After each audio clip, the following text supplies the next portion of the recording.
Hello बच्चों, आपका स्वागत है चिल्ड्रन चॉइस एकेडमी में। तो मेरे बच्चे, मैं आपके लिए लेकर आया हूँ 2022 का पीवाईक्यू और ये सारा का सारा आपको पीडीएफ मिलेगा टेलीग्राम पे। तो चलिए फिर स्टार्ट करते हैं। मैं आपको एक चीज बता दूं, लास्ट क्वेश्चन जब मैं पीवाईक्यू करवा रहा था उसमें जो last question I think 20 question number 20 था। उसमें एक स्लोगन था डू एंड डाई, है ना, जो कि गिवन बाय किसने दिया था, महात्मा गांधी साहब ने दिया था। शायद मैं वहाँ पे गलत तो थोड़ा सा टिक लगवा दिया था। उसका जो करेक्ट आंसर आने वाला आपका क्विट इंडिया मूवमेंट होगा। ठीक है, वहाँ के अकॉर्डिंग ऑप्शन नंबर सी इसका बिल्कुल ना बिल्कुल करेक्ट आंसर है, क्विट इंडिया मूवमेंट होगा, ध्यान रखना आपको। चलिए देखते हैं आज का जो फर्स्ट क्वेश्चन है। इसमें पूछा गया है Chauri Chaura incident was associated with, जो चौरी चौरा घटना है किस आंदोलन से ये जुड़ी हुई है, इसके बारे में हमें बताइए। तो ध्यान रखना मेरे भैया, ये जो है आपको जुड़ा हुआ नॉन कोऑपरेशन मूवमेंट से जुड़ा हुआ है। तो इसमें आपको क्या पता होना चाहिए कि भाई इसके अंदर ये हुआ कब था, 1922 में हुआ था ये। ठीक है, इसमें दो पॉइंट मैं आपको लिख दूं। एक तो पता चल गया भाई कौन से जुड़ा हुआ है, ये चोरी नॉन कोऑपरेटिव मूवमेंट से जुड़ा हुआ है। और ये हुआ कब था, डेट आपके लिए बहुत इंपॉर्टेंट है, 1922 में हुआ था। इसके अंदर लगभग 22 पुलिसमैन को जलाकर मार दिया गया था। जिसके बाद क्या हुआ था कि जो नॉन कोऑपरेटिव मूवमेंट था उसको कॉल्ड ऑफ कर दिया गया, उसको खत्म कर दिया गया, तो उसको स्टॉप कर दिया गया था। ये चीज आपको पता होना चाहिए। और खिलाफत मूवमेंट जो था मेरे भैया, ये बहुत पहले की बात है। देखो ये 1922 में हुआ, लेकिन ये जो है ये दो साल पहले की बात है, ये 1920 की बात है। और जो क्विट इंडिया मूवमेंट है ये इसके बाद हुई थी, जो कि 1942 में हुआ था। और इसी के अंदर गांधी जी जो थे उन्होंने डू एंड डाई का स्लोगन दिया था। ठीक है, जो चंपारण सत्याग्रह था मेरे भैया, ये तो स्टार्टिंग का ही जो फर्स्ट सत्याग्रह गांधी जी का आपसे पूछा जाता है, ये देखो ये हुआ था 1917 में। ये 1917 की बात है। आपसे पूछ सकता है बताओ गांधी जी का first satyagraha of Gandhi ji, first satyagraha of Gandhi ji का कौन था, चंपारण सत्याग्रह होगा। नेक्स्ट क्वेश्चन देखेंगे, क्वेश्चन नंबर सेकंड। ये क्वेश्चन यार न जाने कितने बार एग्जामिनर को बहुत प्यारे इस क्वेश्चन थे, ये क्वेश्चन फिर सबका रिपीटेड है और ये भी क्वेश्चन आपको रिपीटेड ही है। आइए देखते हैं क्वेश्चन नंबर सेकंड। इसमें पूछा है पिसिकल्चर डील से, जो पिसिकल्चर है वो किससे डील करता है, कई बार मैं बता दूंगा, बहुत जल्दी से बोलेंगे बच्चे। फिश होगा ऑप्शन नंबर इसका सी, बिल्कुल बिल्कुल करेक्ट आंसर है। बाकी मैं सब चीज के बारे में बता चुका हूँ, ग्रेप्स का, क्रोप्स का, सिल्क का। अगर आप शुरू से वीडियो देख रहे होंगे तो आपको ये सारा चीज क्लियर होता हुआ नजर आएगा। शायद मैंने सिल्क का नहीं बताया है, तो सिल्क का मैं आपको बता दूं। इसका जो होता है मेरे भाई सीरीकल्चर होता है। क्या होता है, सीरीकल्चर।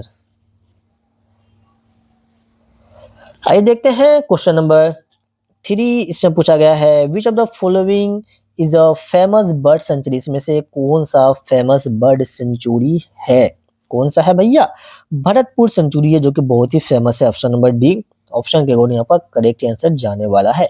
जो कि फेमस किसके लिए है, जो माइग्रेटरी बर्ड होते हैं उसके लिए ये फेमस है। फेमस बर्ड सेंचुरी ना, बर्ड सेंचुरी जो है कौन सा है। अगर आप देखेंगे काजीरंगा जो है, ये जो फेमस है मेरे भाई, ये वो इसके बारे, इसके लिए अगर पूछा जाए कि वन हॉर्न एक सींग वाले डायनासोर के लिए फेमस कौन सा है, तो ध्यान रखना यहाँ पे मैं लिख दूं, ये फेमस है वन हॉर्न राइनो के लिए ये फेमस है। जो जिम कॉर्बेट नेशनल पार्क है मेरे भैया, ये जो फेमस है ये टाइगर रिजर्व के लिए फेमस है ना, टाइगर रिजर्व के लिए ये फेमस है। और आपका जो गिर फॉरेस्ट है ये जो फेमस है ये लायन सेंचुरी के लिए फेमस है। बाकी आपका करेक्ट आंसर फिलहाल रेडी। आइए देखते हैं next question, question number 4।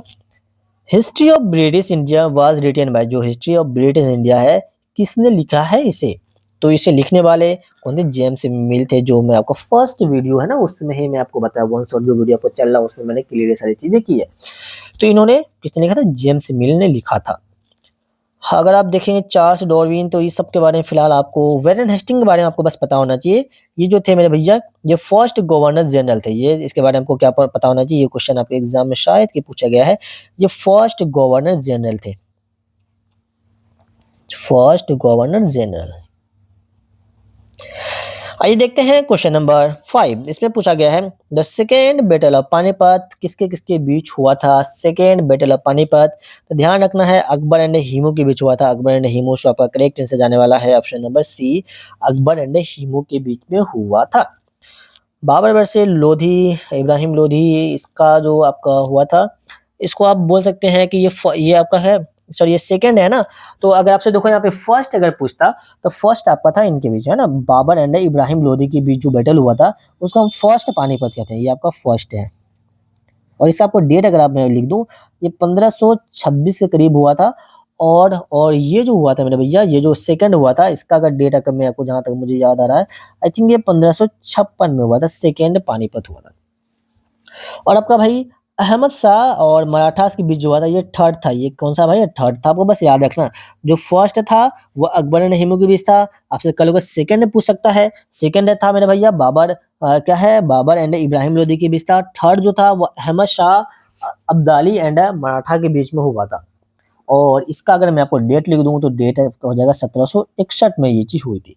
Haider and British, ये तो आपको इससे कोई रिलेटेड है नहीं, सो इसको हम भी स्किप करते हैं। तो फर्स्ट सेकंड पूछ लिया है, तो कल आपसे फर्स्ट ही पूछा जा सकता है, तो फर्स्ट ध्यान रखना। और आपको थर्ड भी, तीन पानीपत के युद्ध हुए हैं, तीनों आपको पता होना चाहिए। नेक्स्ट देखते हैं, द रिवॉल्ट ऑफ 1857 कहाँ से ये स्टार्ट हुआ था? बेहतरीन सा क्वेश्चन। कहाँ से हुआ था भैया? ये स्टार्ट हुई थी मेरठ से स्टार्ट हुआ था। मेरठ के बाद ये दिल्ली आया, मेरठ के बाद ये चीज़ कहाँ आया? दिल्ली आया। दिल्ली के बाद ये हर जगह फैलने लगा था। अगर आपसे एग्जैक्ट इसका डेट पूछा जाए कि बताएँगे कौन सी डेट में हुआ था? डेट भी आपके इसके बुक में गिवन है आपके, तो 10 मई 1857 की बात है। ये कब है? 10 मई 1857 में, जहाँ पे मेरठ में हुआ था ये चीज़। उसके बाद में फिर कानपुर, दिल्ली, लखनऊ हर जगह पहुँचा। और आते हैं next question, who introduce the policy of paramilitary? बताएं ये किसने इंट्रोड्यूस किया था ये चीज़? तो नाम आपके लिए तो इम्पोर्टेंट है ही, तो इसका आपका करेक्ट आंसर क्या है? लॉर्ड डलहौजी जाएगा। क्या ऐसा बोलोगे आप? ना भैया, लॉर्ड डलहौजी मत बोलना। ये जो था, किसने किया था भाई? वैरेन हेस्टिंग्स ने किया था। लॉर्ड डलहौजी मैं आपको फिर से याद दिला दूं, मैंने इसके बारे में कई बार वैसे बता रखा है। तो लॉर्ड डलहौजी ने क्या इंट्रोड्यूस किया था भाई? Doctrine of lapse. इन्होंने क्या इंट्रोड्यूस किया था? जल्दी से बोलेंगे मैं भैया। डॉक्ट्रिन ऑफ लैप्स इन्होंने इंट्रोड्यूस किया था, जिसमें क्या था कि कोई भी, जैसे कि जो भी स्टेट वगैरह हुआ करते हैं उस समय, छोटा-मोटा इसके जिसको हम प्रेसिडेंट स्टेट बोलते हैं, तो उसको जो अगर उसके कोई भी बच्चे हैं, मतलब बेटा अगर ना हो, तो उसको क्या होता था, उस डायनेस्टी को, उस रूलर को, उससे उसका संपत्ति को छीन लिया। जैसे अयोध्या को छीना गया था, झांसी को छीना गया था, है ना? ये 2 आपके एग्ज़ाम्पल इम्पोर्टेंट है। अगर आप देखेंगे मेरे भाई, क्या है, लॉर्ड हेस्टिंग है, तो इन्होंने क्या इंट्रोड्यूस किया था? वैसे इन्होंने कुछ ऐसा इंट्रोड्यूस नहीं किया था, लेकिन हाँ, ये स्टार्टिंग में आए थे। तो आपसे पूछा था सबसे पहले कौन आया था? लॉर्ड हेस्टिंग ही आए थे बहुत पहले। लॉर्ड बेंटिक जो था, ये जो एक सोशल रिफॉर्मर बन के आए थे, इन्होंने भी कुछ वैसा लॉ वगैरह यहाँ पे नहीं बनाया था। तो वैरेन हेस्टिंग यहाँ पे आपको पता है। लॉर्ड हेस्टिंग देखो अलग है, वैरेन हेस्टिंग अलग है, तो इसमें कन्फ्यूज़ मत होना। लॉर्ड वैरेन हेस्टिंग अलग है, लॉर्ड हेस्टिंग अलग है, ठीक है? ये नहीं होगा आपका, इसको वैरेन हेस्टिंग होगा। आइए देखते हैं इसमें देखो, आप पूछोगे सर ये था क्या? सर हमें तो बताया नहीं। तो पैरामिलिट्री में क्या था कि कोई भी जो प्रिंसली स्टेट हुआ करते हैं, जैसे मान के चलते हैं झांसी का एग्जांपल लेता हूँ, जैसे झांसी है, तो वो इंडिपेंडेंट होकर कोई भी अपना एक्ट वगैरह, कोई अपना लॉ नहीं बना सकते बगैर इनसे पूछे हुए। ऐसा कुछ इसमें कानून आया था। आइए देखते हैं question number 8, who is the frontier Gandhi? इसमें से फ्रंटियर गांधी के नाम से किसको जाना जाता है? जो खान अब्दुल गफ्फार साहब है, इनको ही जाना जाता है। सो आपका करेक्ट आंसर जाने वाला है ऑप्शन नंबर डी। बहुत ही बेहतरीन क्वेश्चन है, इस क्वेश्चन को आप याद करना। इसको हम एक नाम से और जानते हैं, क्या है भाई? सरहदी गांधी, सरहदी गांधी, सरहदी। याद रखना, सरहदी गांधी इनको हम कहते हैं। क्योंकि देखो, फ्रंटियर मतलब फ्रंटियर गांधी भी बोला जाता है इन्हीं को। अगर कल लोग आपसे पूछे कि सरहदी गांधी किसको हम कहते हैं, कौन जाना जाता है इस नाम से, तो ये नाम भी इन्हीं का था। ठीक है भैया, कोई दिक्कत है, कोई परेशानी नहीं। देखो, मोहम्मद अली जिन्ना के बारे में तो मैं आपको एक चीज़ ज़रूर लिखाऊँगा। तो मेरे भाई, आपसे पूछा जाए कि बताओ पाकिस्तान का फाउंडर कौन है? पाकिस्तान है ना, पता है कि पहले पाकिस्तान हमारे देश से ही रिलेटेड है, इससे अलग हुआ है 1947 में। तो पाकिस्तान का जो फाउंडर किसका है भैया? पाकिस्तान का वो कौन है? मोहम्मद जिन्ना ही था। ठीक? जो आगा खान थे, ये आपका रीजनल लीडर थे। सर सैयद अहमद खान, ये भी आपका मुस्लिम सोशल रिफॉर्मर थे। मुस्लिम सोशल रिफॉर्मर कौन थे? सर सैयद अहमद खान। आपसे डायरेक्ट पूछे रिलीजन रिफॉर्मर कौन थे? आप क्या बोलेंगे? आगा खान थे। नेक्स्ट क्वेश्चन देखेंगे, वो देखो ये सारी चीज़ है ना, जो कि आपका सोशल रिफॉर्मर और मुस्लिम सोशल रिफॉर्मर, इसके बहुत सारे नाम है। तो वो आपको वहाँ पे आंसर जो टिक करना होता है, अकॉर्डिंग टू क्वेश्चन के अकॉर्डिंग आप ऑप्शन चेक करोगे और दोनों को रिलेट करके आप आंसर देखो। क्वेश्चन भी देखोगे, आंसर भी देखोगे, उसके अकॉर्डिंग आपको इसका आंसर देना होता है। और ये सारी चीज़ें मैंने आपको वन शॉट में करवा रखा है। आप अगर वन शॉट का वीडियो देख लोगे, 1 घंटे के अंदर मैं वहाँ पे कंप्लीट चैप्टर करवाता हूँ। तो आपने नहीं देखा तो ज़रूर से देखना। आइए देखते हैं, द प्रैक्टिस साथी बैंड, इसको कब, कौन सी ईयर में बैंड किया गया था? बेहतरीन सा क्वेश्चन, मैंने आपको बोला था भैया इसको डेट ज़रूर याद कर लीजिए। तो ये कब? 1829 में इसको बैन कर दिया गया था। तो आपको मैं अगर पूछूँ कि आपसे पूछा जाता है बताओ इसको बैन करने वाले कौन थे? है ना। इसको बैन कब किया गया था भैया? 1800 सॉरी क्या बोल रहा हूँ यार, 1829 में इसको बैन किया गया था। और इसको जो बैन करने वाले थे तो किसने किया था? लॉर्ड विलियम बेंटिक ने इसको बैन किया था। ध्यान रखना ये नाम, है ना। ये चीज अंग्रेजों ने बस ये काम मेरे को ना बहुत अच्छा किया उन्होंने। ये चीज बहुत उस समय बहुत बेकार था भैया ये सती सिस्टम। सती प्रथा में होता क्या था आपको पता है ना? तो जो भी लेडी हुआ करती थी, अगर उसका हस्बैंड का अगर डेथ हो गया तो क्या करता था भैया कि उसको भी उनकी चीता के साथ जबरदस्ती उसको जला दिया करता था। ठीक है, बहुत ही जो विडो, समझ रहे हो क्या ही बताया जाए। तो इन्होंने किसने बैन किया था भाई? लॉर्ड विलियम बेंटिक ने किया था। और अगर पूछा जाए कि इसको लीड कौन करे, इसको इस चीज को, है ना, इस चीज को लीड किसने किया था, जागरूकता किसने फैलाया था, सबसे ज्यादा हमारे इंडियन में सबसे ज्यादा मेहनत इस चीज के लिए, सती प्रथा को बैन करवाने के लिए किसने किया था? तो आप क्या बोलेंगे? राजा राम मोहन राय, है ना, राजा राम मोहन रॉय। ये चीज आपको भी पता होना चाहिए, मोहन रॉय। ठीक, तो सौ का करेक्ट आंसर जाने वाला है ऑप्शन नंबर ए। आते हैं नेक्स्ट क्वेश्चन, क्वेश्चन नंबर 10। इसमें पूछा है who is the president of the constitution assembly? Constitution assembly के इसमें से प्रेसिडेंट कौन है? तो अब आपको पता है कौन है? Doctor Rajendra Prasad. Option number सी इसका बिल्कुल करेक्ट आंसर है। अब देखो इनके बारे में दो चीज तो बहुत ही ज्यादा इंपॉर्टेंट है और इसको तो आप भूलना ही नहीं। तो मैं आपको पहले बता दूं कि आप तो बोल सकते हो सर जवाहरलाल नेहरू। मेरे दोस्त ये फर्स्ट पीएम थे। ये कौन थे? फर्स्ट प्रेसिडेंट नहीं, फर्स्ट प्राइम मिनिस्टर थे ये। जैसे अभी मोदी जी है ना, उसी टाइप से ये फर्स्ट पीएम थे इंडिया के, फर्स्ट पीएम ऑफ इंडिया। ध्यान रखना ये कौन थे? जवाहरलाल नेहरू थे। अगर आपसे पूछा जाएगा डॉक्टर भीमराव अंबेडकर, ये क्वेश्चन में से आपसे पूछा गया है, ये जो थे ये चेयरमैन थे किसके? ड्राफ्टिंग कंपनी के चेयरमैन थे। सॉरी चेयरमैन, चेयर, ये कुछ नेम है यार आपके लिए बहुत इंपॉर्टेंट है, याद रखना। घुमा फिरा के इसी से क्वेश्चन आपके एग्जाम में आते हैं। ड्राफ्टिंग, अरे भैया क्या लिख रहे हैं? Drafting committee. और आपका भैया इसका जो करेक्ट आंसर जाने वाला है डॉक्टर राजेंद्र प्रसाद। इसके बारे में मैं आपको क्या लिख दूं मेरे दोस्त, जो भी लिखूं कम है। तो ये जो थे फर्स्ट प्रेसिडेंट थे। ठीक है, याद रखना ये जो अगर फर्स्ट पीएम पूछे तो आप बोलेंगे डॉक्टर जवाहरलाल नेहरू, लेकिन आपसे फर्स्ट प्रेसिडेंट पूछा जाए तो आप क्या बोलेंगे? डॉक्टर राजेंद्र प्रसाद बोलेंगे आप। ठीक है, और ये प्रेसिडेंट थे कॉन्स्टिट्यूशन असेंबली के भी, ये प्रेसिडेंट बने। तो ये भी आपको पता होना चाहिए। ठीक है, वही चीज तो मैं आपको यहाँ पे लिख रहा हूँ, तो इसलिए आपको टेंशन नहीं लेना है। हाँ, लेकिन अगर आप बोलेंगे, क्या बोलेंगे? कॉन्स्टिट्यूशन असेंबली, देखो कॉन्स्टिट्यूशन असेंबली को ही चेंज किया गया है ना। तो अगर आपसे पूछा जाएगा first president of constitution assembly कौन थे, तो राजेंद्र प्रसाद। अगर इसमें आपसे ये पूछा जाए कि फर्स्ट प्रेसिडेंट ऑफ इंडिया कौन थे, इंडिपेंडेंट इंडिया कौन थे, उसमें आप डॉक्टर राजेंद्र प्रसाद ही लगाएंगे। अब बाकी गांधी जी वगैरह, गांधी जी साहब ये कोई प्रेसिडेंट वगैरह में ये कभी भी नहीं बने ये सती। इन्होंने, उनका बहुत बड़ा योगदान है, आप पढ़ोगे तो भाई पढ़ते रह जाओगे। आते हैं question number 11। Movement of people from one place to another place is called. ध्यान रख, मैंने आपको जो फर्स्ट, देखो ये क्वेश्चन है ना, रिपीटेड है नहीं, बताओ है या नहीं? रिपीटेड बताएंगे। Movement of people from one place to another place, है ना, एक ही प्लेस, बस प्लेस में। जैसे आपको मैं एक डायग्राम बना के बताया था, पीवाईक्यू ही क्वेश्चन है, ये भी रिपीटेड क्वेश्चन है कि जैसे इंडिया है, बस यहीं पे ये एक जगह से यहाँ जा रहे हैं, फिर यहाँ से यहाँ आ रहे हैं, फिर यहाँ गए, फिर यहाँ आए, फिर यहाँ गए, यहाँ गए। इसको हम कहते हैं माइग्रेशन।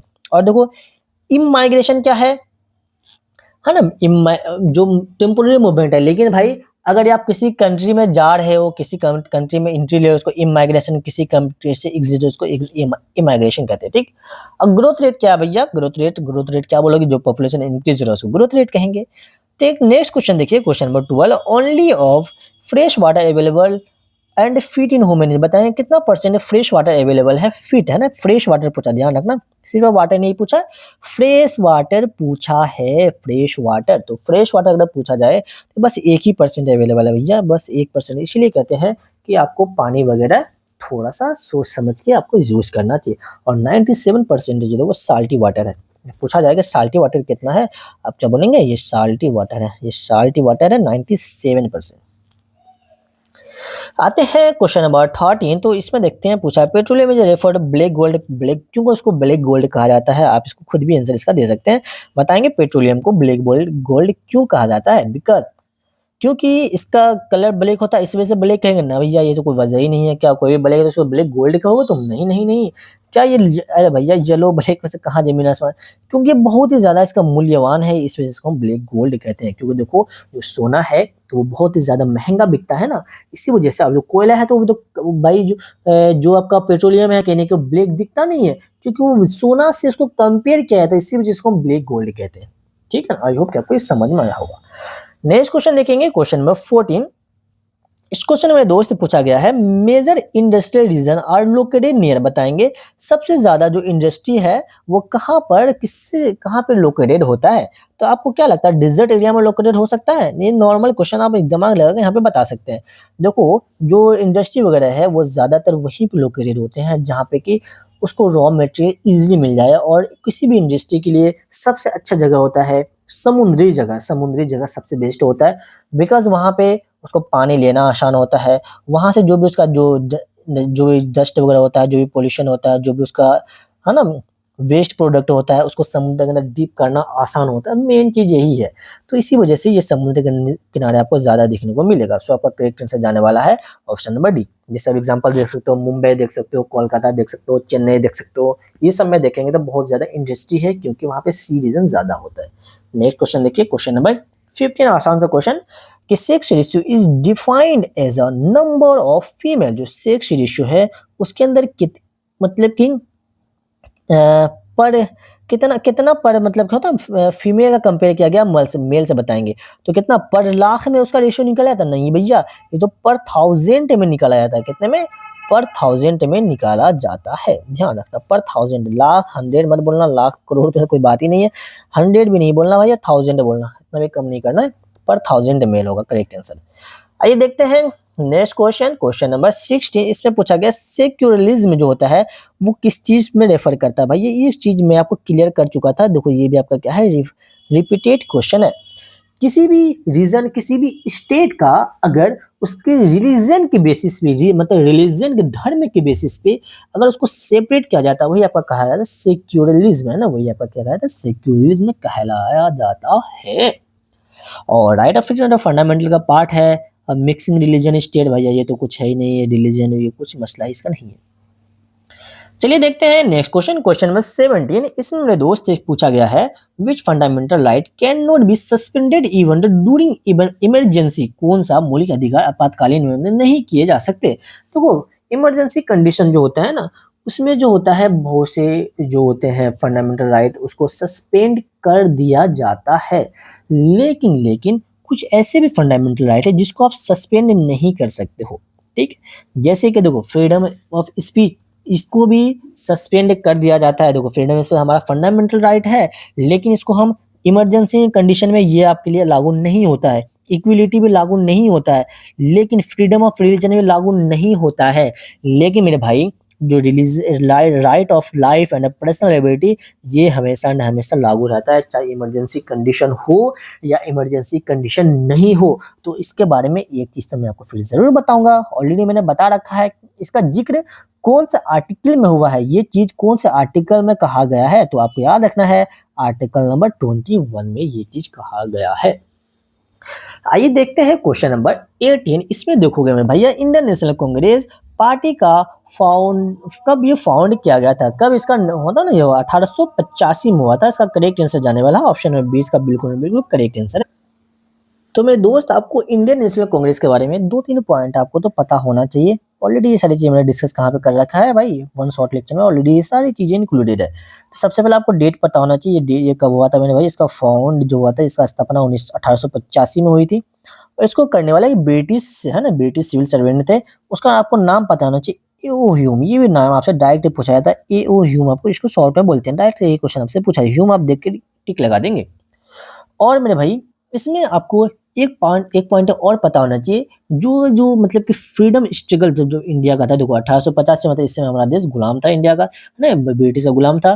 तो जब फ्रीडम की लड़ाई कर रहे थे, जो प्राइमरी पॉलिटिकल प्लेटफॉर्म बना था, जो प्राइमरी देखो प्राइमरी को ऐसे लिखते हैं, प्राइमरी पॉलिटिकल प्लेटफॉर्म जो बना था, यही बना था, ध्यान रखना। प्राइमरी पॉलिटिकल प्लेटफॉर्म जो बना था, वो कौन बना था भैया, ये आपका बना था, आपका कौन सा, इंडियन नेशनल कांग्रेस बना था। ठीक है, स्पेलिंग गलत हो गया ये वाली, तो सही कर देते हैं, क्या ही दिक्कत है। प्राइमरी पॉलिटिकल प्लेटफॉर्म, ठीक है, याद रखना। आइए देखते हैं किसके लिए भैया बना था, ये ध्यान रखना, ये फ्रीडम के लिए। आइए देखते हैं नेक्स्ट क्वेश्चन। क्वेश्चन नंबर 19 इसमें पूछा गया है who decided weather a person is guilty और नॉट। कौन तय करता है कि कोई व्यक्ति दोषी है या नहीं है? इसका डिसीजन कौन देता है? क्या कोई एडवोकेट दे देगा, कोई पुलिस दे देगा, कोई नहीं। इसको जो डिसाइड देता है, आपको पता है कोई भी केस जो होता है जज कहाँ जाते हैं, कोर्ट में, और वहाँ पे कोर्ट में जो हेड होता है जज होता है, इसलिए डिसाइड करते हैं कि ये इंसान दोषी है या नहीं है। तो आसान सा क्वेश्चन था ये। नेक्स्ट क्वेश्चन देखिए। देखो पुलिस का अगर आपसे पूछा जाएगा बताओ इसमें से इन्वेस्टिगेट करने का किसका काम होता है? कोई इन्वेस्टिगेट कौन करते हैं? फिलहाल देखो ये भी क्वेश्चन नॉर्मल सा है, पूछ सकता है ना भैया, ये तो अंडरस्टैंडिंग बेस्ड क्वेश्चन है। इन्वेस्टिगेट करते जो है वो आपके पुलिस साहब, जो वो उनका काम होता है इन्वेस्टिगेट करना। और आपका जो जो एडवोकेट होता है वो रिप्रेजेंट करता है, जो भी एक्यूज्ड है उसको रिप्रेजेंट करने का उसका काम होता है। चलिए देखते हैं क्वेश्चन नंबर 20। इसमें पूछा है the member of Rajya Sabha are elected by. जो मेंबर होता है राज्यसभा का वो किसके द्वारा इलेक्ट किया जाता है? तो मेरे भाई ये जो होता है लेजिस्लेटिव असेंबली के द्वारा इसको इलेक्ट करते हैं। समझ में आया? कोई दिक्कत, कोई परेशानी, कोई दुख और तकलीफ तो नहीं होगी मेरे बच्चों को। आई होप कि आपको सारा का सारा क्वेश्चन अच्छी तरीके से समझ में आ रहा होगा। अगर आपको कोई भी दिक्कत हो, कोई भी परेशानी है, कोई भी दुख या तकलीफ हो, आप मुझसे शेयर कर सकते हैं इंस्टाग्राम आईडी पे, जो कि है ekadir374। आप चाहो तो मुझे यहाँ पे फॉलो कर सकते हैं। आप चाहो तो मुझे आप में कुछ भी दिक्कत हो, कोई परेशानी मुझे शेयर कीजिए, या नहीं तो आप कमेंट करिए, जो बेस्ट ऑप्शन आपके लिए। ठीक है भाई? तो वीडियो पसंद आए जैसे आप लाइक कर दीजिए, अपने दोस्तों से ज़रूर शेयर करना मेरे यार।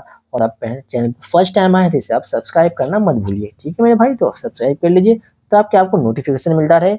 और मेरे भाई वन शॉट आपके लिए सीरीज चल रहे हैं जिसमें आपका हिस्ट्री कंप्लीट होने वाला है। प्लीज़ आप वन शॉट सीरीज ज़रूर कीजिए।